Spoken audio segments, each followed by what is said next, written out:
3, 2, 1. How's it going, everyone?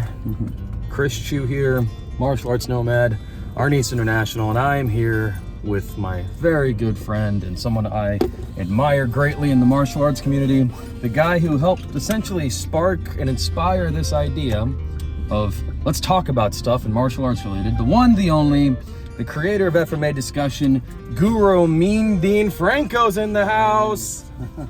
Well, it's always, one of the biggest things I look forward to coming to a camp really is, like I mentioned to you, is I get to see you and your father.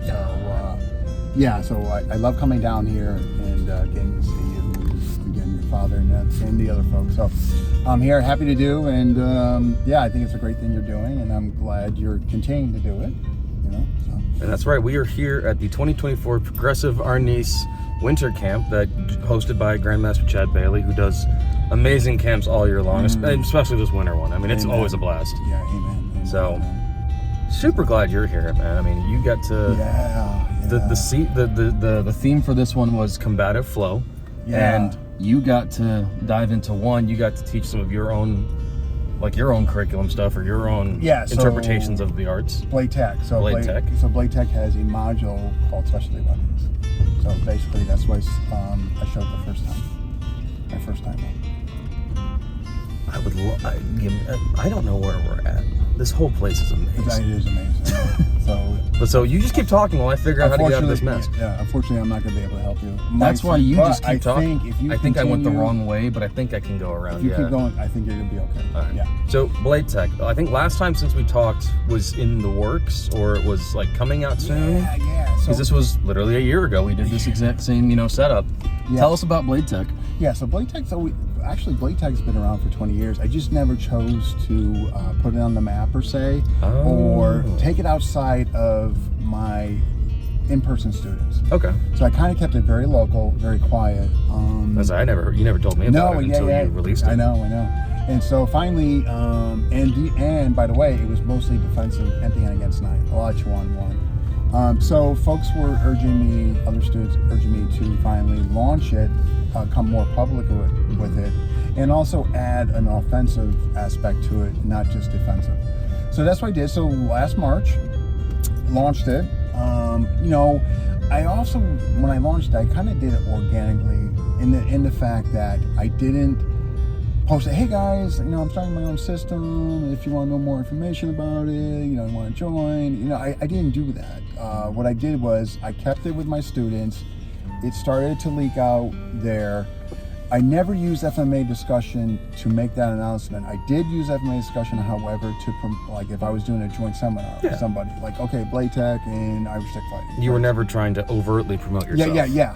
And so it has grown organically, and which I'm very happy with. It's a little overwhelming. I didn't know it was going to go that fast. I have a private group because I'll never ever have Blade Technologies be quote unquote prostituted, where it's just spread all over the map. And now I really want it small and intimate, and so far I've been able to achieve that. And so that's very important to me. I'm not really interested in having a rep in Malaysia or Japan or like that. I'm really not, because it's really about quality control with me. Less is more. I really want folks. The thing about Blade Tech, it's really an in-working dynamic where we all kind of contribute. Like, for instance, what I just showed today, the specialty weapons, one of my students in Hawaii, Jay Fujimoto, actually was very helpful and instrumental in helping me launch this, and actually contributed to it. So again, that intimacy of us working together, keeping it small. So Blade Tech is, the umbrella Blade Tech has 4 modules. So you have the all-around just Blade Tech knife, which is a fusion of FMA, prison systems, and on the defensive side, 2-on-1. Then you have Medusa. So some people might be like the aspect of Medusa, which is the North American prison system, knife work. Piper being the South African prison. And the last module, which again I showed today, was the specialty weapons. And so those are the 4 modules under the umbrella of Blade Tech. Okay. The thing with the specialty weapons is the nice thing about that is for folks who might not be comfortable with using means of a gun or a knife. However, though, they can make the association to a household object like a pen. The flashlight you were showing today. Yeah, the flash, exactly, where they're comfortable with that. So it's really to address that market of folks. This could have been agreed. That, yeah, anything that you can get, yeah, all the above, right? Easily accessible weapons. Yeah, exactly. And so, so something where folks, you know, they would be comfortable doing that. And then it's set up in tiers, like I was mentioning today during my time up there, where how long do I have access to you? Am I just seeing you one time? Well, I'm not going to give you a bunch of stuff that requires memorization. I'm going to give you something that you can retain. It's going to be gross movement oriented and that. And the people I do have with me that I see more consistently and frequently, then of course that goes into different tiers and stuff. Yeah. So that's you were showing stuff that was easy to do, easy to teach, and easy to replicate. Yeah, absolutely. Because, like you said, and to me, it sounds very much like big ass mosquito in this car. It sounded very much like how my dad said Remy would do a lot of things because Remy only had a seminar to teach people. So there's no way they were going to learn the whole art in a 3-hour seminar. Yeah. They were not going to become grandmasters of modern Arnis in one seminar. Correct. So they were taught a couple basics that they could then take home and share with their people. Yeah. Or something they could easily do, easy to teach and easy to replicate. Like this stuff. All you did was basically, this is how simple it was, I can do it sitting in the car. That, which is so great because it's the most effective. It's also the first gross motor skill we learn as an infant. The first thing a baby does is this. Before they do any other really fine motor skills, the first gross motor one is just the hammering motion. Absolutely. So I loved it. Yeah. Again, because as we know, when, God forbid, something is to occur, your life's on the line, you're getting attacked, it's pretty much been proven that the gross motor skills is what's going to come out. That's what's going to save your life. Yeah. You know what I mean? It's not that the fine motor stuff, some that can't come out, I'm not saying that, but generally speaking, it's going to be the gross motor. So we have gross motor covers. If you have to if you have to deal with the attack first before you can access opportunity, then our gross motor cover, which is the dive entry. Like, anybody can do. So in other words, it's, as you know, big aspect on the fence, right? I'm basically taking my fence and I'm moving over here to dive entry. Like, how hard is that, right? So again, somebody that I'm not going to see again. You only have them for a weekend a year for a seminar. I mean? Like, they're getting, basically, if you were to look at it, like from an offensive set, what are they getting? They're getting stepping back, J footwork, fence up, giving them what? Distance time options, right? So they can replicate, they can make an association to that. Frame out this motion. You know what I mean? So yeah, so we try to, again, that's what really the program is really designed around. Not so much for the fluent martial arts, although they absolutely can do it and benefit from it, but really from the spectrum of getting an individual whose value system might not be aligned with carrying gun or knife, however, they would be willing to use flashlight or anything that resembles that. Well, I looked at it as like, this is a great, coming from, my mom and dad split when I was little, so for a lot of times it was just my mom and me and my older brother. My mom was never going to be a fighter. She was never going to be able to learn and retain information that could defend herself in that situation. She didn't have time to do that. But this type of stuff, great for a single mom on the go who doesn't have the time because she's so busy taking care of 2 children to devote herself to an entire martial art. And that's key what you just said. Like right, they're not going to have time to go to the class. She's got to do everything for the children. Yeah, and not only that, so let's look at that. Like, okay, let's look at the paradigm. Okay. So, in my opinion, women's self-defense is weaponized. Assuming the women can't do striking arts, they're not doing clinch, and they're not doing ground, right? They're not doing any of those, and they don't have time to do it. So, in absence of that, your average woman who has no time to dedicate to taking classes, right? So you want them to leave with something, and it's going to be tool related. I'm just sorry, assuming again, they have. I'm talking about somebody that has zero training, and more importantly, doesn't have the time to commit to any training.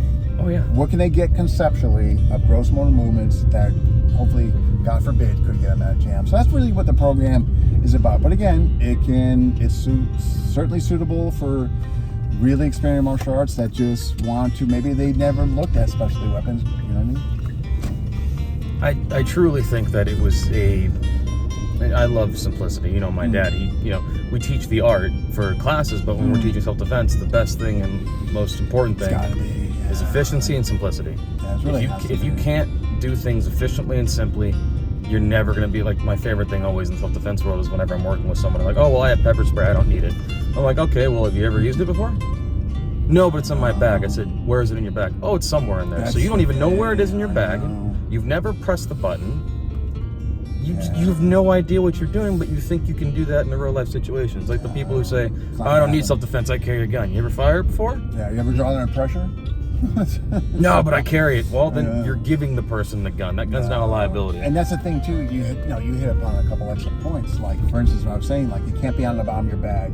Like what I tell them, if you're leaving, whatever you're doing, create good habits. Have it in your hand, and God forbid you don't need to use it, but at least you have it there. You're walking to your car after your work shift is over at 3 in the morning. You have it in your hand. That's why I stress to them. Like, do not have to go searching for it. Like, because you'll never find it when you need it. Right. So create a good habit. So every time you're exiting, you have what you're going to use, what you're comfortable to use, and just have it in your hand. Absolutely. So definitely, totally agree with that. And be familiar with it. You know what I mean? Like, so if you're having your hand, that means you're getting familiar with it. But why? Because you're making that concerted effort to always have it in your hand when you're exiting, right? I agree completely. So, well, with that, and I loved I love having you in the car because I think that you really have become this global ambassador for a deep dive into the arts. Not any art in particular, because I do think you try your best to middle. Because you try, and it's hard. Because some people put you into corners. Yeah, or you unfortunately, you get put in the middle. Right, yeah. In your opinion, because I'm pretty sure we talked about this last year, in your opinion, over this past year, how do you see the FMA community as a whole has changed, gotten better, things that maybe have gone negatively? Like, where have we, and I mean FMA as a community as a whole, not Modern Arnis or KI. I mean as a whole. Because in my opinion, we're still the small pond of the martial arts world. Yeah. So we're getting bigger every day, but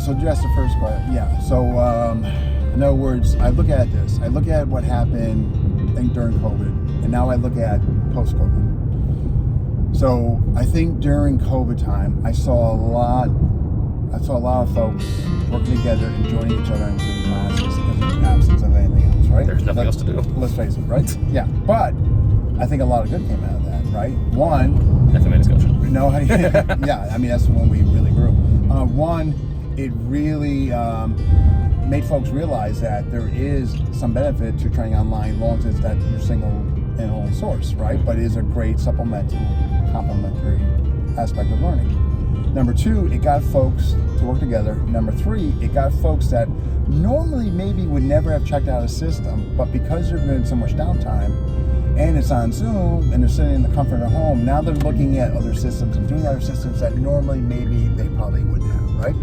So I think those are three benefits. What I have seen though, since things are back to open, which is great, I'm not seeing that anymore because now folks are getting together in person now, right? So we're not having, so now Zoom is not, in other words, you saw Zoom like getting folks together in some online training of that. Folks that kept up Zoom now more for individual instruction, the seminars and all that, people are starting to do in person, which I think is great. You know what I mean? So Zoom's not going away for the individual instruction. Matter of fact, people are going to be doing it. It's not going away. And it's great for the international ones. It's just not going away. Yeah. It's not people. It's a source of income for people. It's not going away. Now on the flip side, I'm not seeing as many Zoom seminars, which I think, and I don't think good, better, and different, but I am seeing people getting together and all that. So I just hope that this continues, where not just people getting together, but different people and systems and styles getting together. I hope that continues. I hope it leaves Zoom, and I hope it continues in a physical sense now that we're at this COVID. That's kind of how I'm looking at it. So, so my overall scope on that is positive. It really is, I think. It's on the upswing. I think, and I think I like to think that, and I think so, and I certainly hope so. There is still an aspect of tribalism, with certain groups and all that, dynamic, and those who are looking to work with others, or they want to keep it in their own wheelhouse. No, so I kind of I understand both sides to it. That I think is always going to be the case. You know what I mean? Mm-hmm. But I think that it will become, with the new generation, I think that will become less and less, to be honest with you. You know? I'm working on it. Yeah, I think it will be, you know? So that's kind of, my scope, I guess, so to speak, on status quo of the FMA community. And I think that, you know, one of the other things that I see that you've helped become a influencer on, and I don't know if I can go this way, but we're gonna see if I can go around, because I'm pretty sure I can go around all these things. I'm sure there'll be a turnaround. I hope so. Otherwise I gotta do it right here. I'm just gonna do it right here just to play it safe. But like, you know, I'm seeing more and more people having discussions about martial arts, things that were not happening enough back in the day. My dad would say, like, back in the day, he said that this wasn't happening. I mean, we got so many great shows out there now, you know, FMA Discussion, Karpool Kali, FMA Talks, we got Coach Kurt doing his show, June and Paul show, so many people out there who are just wanting to talk about this stuff, which just wasn't happening. No, which is great. I mean, you know, like, you know, I never hardly, you know, granted, when we came out, we were the first one to interview people, and I knew other people were going to start doing it. But I think that's great. Nothing wrong with being a trendsetter. No, I mean, no, but I just think it's great that other people are doing it, because what is that going to do? That's just further going to spread and propagate our beloved art, right? Any publicity is good publicity. And here's the other thing too: I am not going to be doing this forever. So maybe if wherever and I stop, if those other folks are still doing it, I think that's going to be fantastic. Because I mean, you know, nobody said I was going to be doing this. I mean, did you see yourself doing this 3 years later? No. Matter of fact. How many episodes have you done so far? Well, I'm up to, gosh, I think I'm in 462, I believe. So is 1,000 the end game, or is 500? I'm going to look at 500. I mean, seriously, you've gotten so many. I'm going to seriously do a serious look at 500 and just see, and here's going to be the big indicators. Do I still have an audience? Am I still irrelevant? Because the last thing I'll do, I will not just do this just because of an association. Yeah. You know what I mean? That's the worst thing.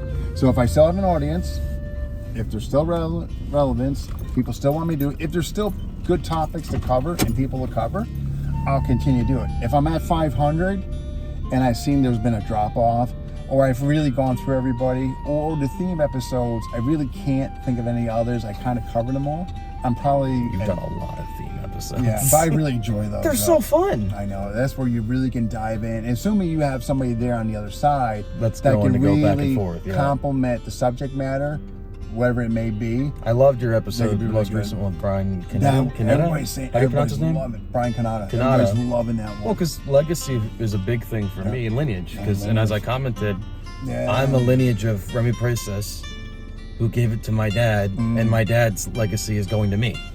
I have two problems I have to worry about. No, that one was a really good I loved it. Yeah, no, and the feedback I'm still getting on that is... And the pineapple and pizza death matches. I finally figured out what that was about, but in my world, pineapple on pizza is just blasphemous, but hey, if that's your thing... I agree. So be it. Sacrilegious.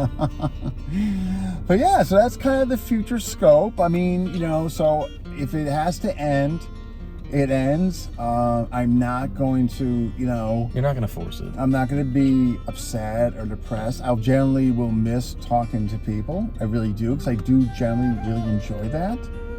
So it would be... If I exhaust FMA Discussion, maybe I would do something else, or maybe I would just put more of my attention into Blade Tech or whatever. I mean, I'll find something to keep myself relevant and busy. I doubt you'll have a problem staying busy, because you have I don't think so either. Yeah, I still have a drive in me. Yeah. I'm still hungry. I'm still motivated. I agree. I don't think I'm going away anytime soon. I don't think so. And I doubt, well, I don't know, you might get to 500 by the end of, before we do this again next year. Well, 500, I'm going to suspect is going to be around my 5-year mark. So that'll be... Do you think that's a coincidence? No, I think you planned this. But I just, if this goes, because it'll be probably a year before I get you back in the car. If 500 happens before that, which I don't know if it will. If it does, I just want to say 500 will happen. Oh, it will happen before. Okay, so especially I want to say thank you for everything you've done for the FMA community. Oh, I appreciate it. Especially, I mean, this is a big one for me because, you know, I remember when I first reached out to you, I told you, hey, sir, my name is Chris Chu. I know. My father is a longtime practitioner of Filipino martial arts, and you've said you wanted to find more people. Would you be willing to have my dad on? You said only if you're in it too. Yeah, why? Because immediately when you said you were his son, I was like, my first father's son. So I was all over that, and yeah, look at what's happened since then, man. Look at the relationship and all that. Like, you know, and that's another thing, man. Just the relationships and the people I've gotten to meet through this. Like, I wouldn't be down here right now if it wasn't for FMA Discussion. Like, where would I? Like, how would I have gotten to know Chad? You know what I mean? Like Eric, I picked up Eric, like me and Eric, like my dear student Eric. It was kind of through FMA Discussion. Like, you know what I mean? So just the relationships and the people I've gotten to meet never would have happened. Or certainly would have not happened as soon as they have had it not been for FMA Discussion. So I am so grateful for the people I've met, you know, and working together with folks for, you know, a common goal or goals. So that's really been a blessing, you know, helping folks. I mean, as you know, we've done raffles and charity. All the money goes to charity. We don't keep a single dime. So there's just the fact that, you know, we've helped people, you know. And you promoted and gotten the name out of people who probably never would have done it themselves. There are so many guys out there who just like, I don't want to be the spotlight. You know, I speak my dad primarily because I know he was very hesitant to even be on your show. Yeah. He was like, Chris, why do I need to do that? I said, well, because Dad, he's gotten people that are your peers on the show, sharing stories that you were there for. Why not you share some of these stories? His relevance, right? I mean, that's another thing too. Like, folks, you know, some of the best, you know, feedback I've gotten was one, helping the people through charity. Yes. You know what I mean? The second is that, like, hey, you know, I really want to thank you, Dean. Nobody else gave me a chance to be heard, and you did. Like, you know, that's nice to hear. You know what I mean? Obviously, you get somebody like Bert, and you know, Burton was he's already a star. He was interviewed far well before I got to him. You know what I mean? But it's getting those folks that never like were interviewed because maybe they didn't have a big enough name, and you know what I mean? Because if you look down our list, 462 or whatever it is currently at, like, they're not all big names. They're just folks on there that I thought were doing great things, or I got a referral on them, or I just got to see them in FMA Discussion. I said, you know what, this guy should be heard from. And of course, the women, we're always looking, you know, for one to be heard from. So that's the nice thing. Like, we really, you know, made a concerted effort to get females on, female practitioners and female teachers on. So you've made it a practice to get everyone because you really want to be expressive through it all. And the people have not come on, I'm going to tell you, and this is like, I'm being completely transparent here, it's because they didn't want to come on. I've offered Leo Gahe, Peachy, GM Peachy. So the people that you have not seen on FMA Discussion. It's not for lack of trying. Yeah, you know what I mean? Well, then you got people who you just didn't know existed yet because they were under the radar, like Roland, who's somewhere back there behind us. Yeah, so so he, exactly, like, you know, so that's good to be. Now, there are a few other names I do want to get on there before, if I close up shop, I do. Yeah. But there's going to be some people I'm just not going to get on. There could be who I'm affiliated with, or they just don't want to come on, or, you know, I mean, you know, unfortunately, as we know, you know, sometimes politics it's not everyone's cup of tea, and politics of it all, but I look at some of the lists you've had. I mean, you had Ray Dianaldo, you had Bobby Tabuado, have you had Rafi Pemblon on? Oh, yeah. Yeah, so like, you've had some big names on there. He's been on. You've gotten big names, and you've gotten the other guys who are maybe like, you know, I'm very honored that you even had me on the show, because I'm a nobody. I'm just someone who likes to hit people with a stick and get hit with a stick. Yeah, but and you have so many amazing interviews with so many different and talented martial artists. And we covered like whole systems, and from beginning to end, pretty much. What I mean? And like and the future of those systems. Yeah, and the future of those systems. But we also highlight, like, I know for a fact, I mean, KI has got more practitioners under Brandon and like what, because we focused on some of those systems. But hey, that's a good thing, because we got to perpetuate these arts some shape, way, or form, or they're not going to do it by themselves. You know what I mean? we obviously, it's very well known. We don't have the numbers like BJJ, traditional martial arts, MMA. We don't have those numbers. So if we're going to keep these arts going, we got to continue perpetuating them. And plus, as I've said numerous times, we have to get the younger generation involved. Like you. But I feel older now. I'm getting older. Well, teenagers, and you know what I mean. So that's got to happen. Otherwise, unfortunately, which I don't want to be right, or I don't want to happen. But we're gonna run into a problem. I think the cool thing, and we'll close up in a minute, is that since you did everything online, there's now going to be in perpetuality forever. This type of it will never die because the stories will always exist. These internet stories will never go away because nothing. The old saying is, if it's on the internet, it lasts forever. Yeah, I mean, so even if YouTube shuts off tomorrow, these videos are still. Well, here's the thing I'm going to do. I mean, so that never happens. When I do shut down, they're all getting transferred to a website. And you're going to archive it. Yeah. Because God forbid, YouTube does whatever. I don't even want to run that risk. So when that happens, yes, they're all going to be archived to a website. So that whenever someone Googles, I wonder Lamecco Eskrima, hey, there's an interview with Dean Franco and so and so. Speaking of that too, this. I mean, this is kind of sad, but I'm so fortunate. We got to interview a few people before they passed off. Yeah. Felix. I mean, one was Master Felix and Lamecco, and Renee Latos, GM Renee Latos. Yeah. So I mean, you hate to So we got folks literally not just written interviews, but facial, seeing them from them. Yeah, so that's and again, it's kind of a sad topic. But it's how you keep them alive. Because look at how many other guys you didn't get to do that with. I know. Not because you didn't, but before FMA Discussion existed. I know. But back then too, when I started getting, I mean, there's nobody was doing interviews online, so it wasn't even an option. There was 2 FMA forums in the world. Yeah, right. There you go. Right. So so this is always love doing this. I appreciate, that you took the time. You could be talking to numerous other people here that are here. So always grateful, humble, and honored. Well, I had to make some time for Uncle Mean Dean Franco, so. You know what I mean? But and as always love seeing you and there and I'm gonna give you a camp, but always a pleasure, bro. Well, before we end it, tell everyone where they can find you, as if we haven't already talked about FMA Discussion enough. Yeah. Where they can find you, what you're up to next. Yeah.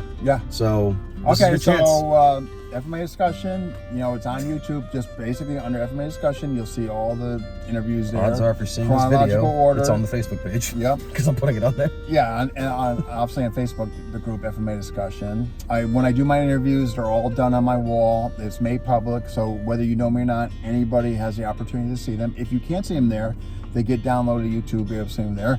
And Blade Tech is pretty much what has been my heavy concentration, my own system now, which is growing, which I'm very happy about, with good people. It's not getting prostituted. I know, I gotta substitute that word.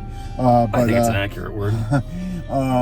Very small, concise, intimate group of folks that have common goals, working together. That's really important to me, as well as knowing everybody that's in there and what they're doing. Again, it's not that I have against having people that far off, but I like that close-knit dynamic. So that's why it's, you don't hear much about Blade Tech. It's a private group for folks who are just vested in there. Definitely doing summers. I'm one here, show Blade Tech here. I'm showing it again in 2 times in April on a line in February, March. Hey. And April, New Hampshire, New York.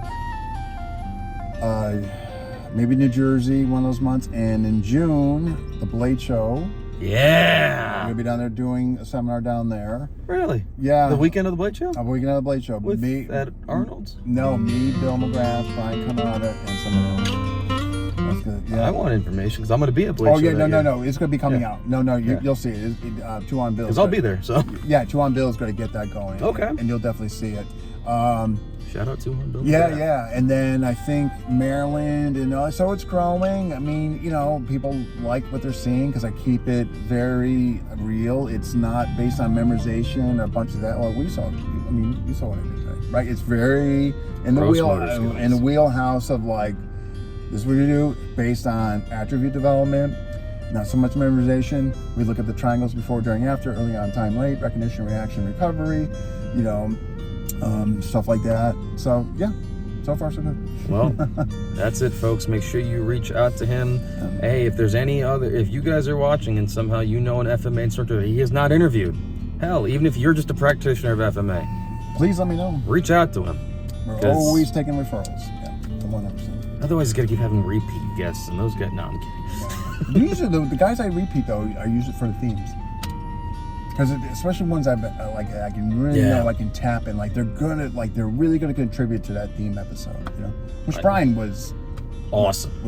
Yeah, so I knew Brian would be we'd get along really well. I mean, and that's not to say, yeah, guys, 500 episodes, they're gonna be repeat people I have on there. I mean, there's only so many people on the planet who's you know trying to stick. I mean? You know, but I bring them on for a very specific reason when I'm doing A, because they're doing new things, or B, I'm bringing them on a theme episode where I know they can really have a good dialogue in that particular area. So that's really when I bring folks back on. Well, make sure you check him out. Make sure you reach out to him. Make sure you support, follow, and again, on behalf of, at least from my perspective of the FMA community, because this will be the last one I see you for a year after it'll be 500. Thank you for inspiring the show. Well, I'm humble and honored so thank you. Yeah, so to the audience, well, thank you for listening, and if you got questions, I'm easy to get a hold of.